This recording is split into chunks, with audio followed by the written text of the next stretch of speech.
So I started out making 5 gallons at a time on the stove at my parents' house, and now we're doing about 1,500 gallons of brew.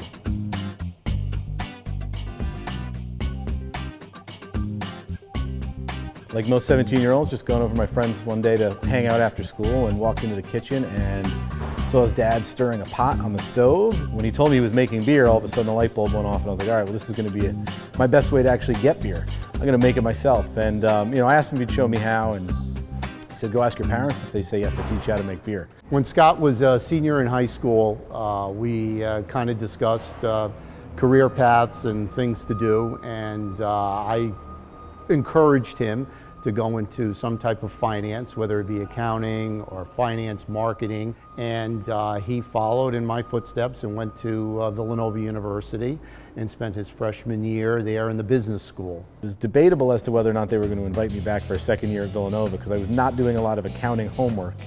I was spending a lot more time doing my home brewing, and it's at Villanova that I realized that I could become a brewer as a profession, and that's when I decided to bring up the topic.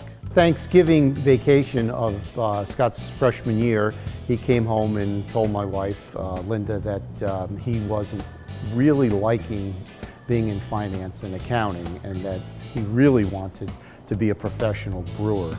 At that time, Linda told him, well, I think you need to tell your father that yourself. I remember there being a lot of screaming, and I just remember them flipping out, yeah.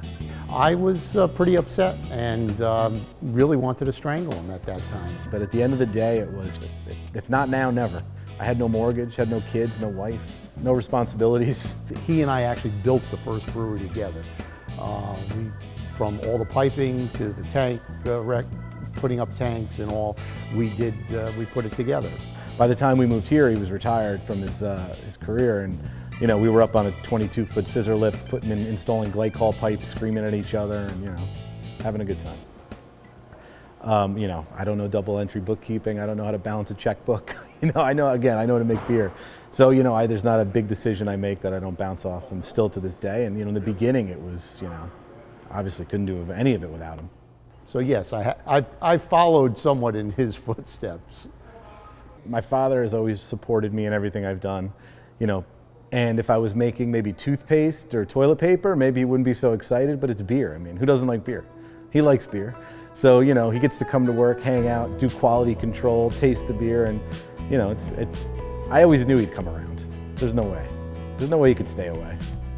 He's here bright and early in the morning, late at night, and he lives brewing beer and the whole process around it, from brewing to selling it.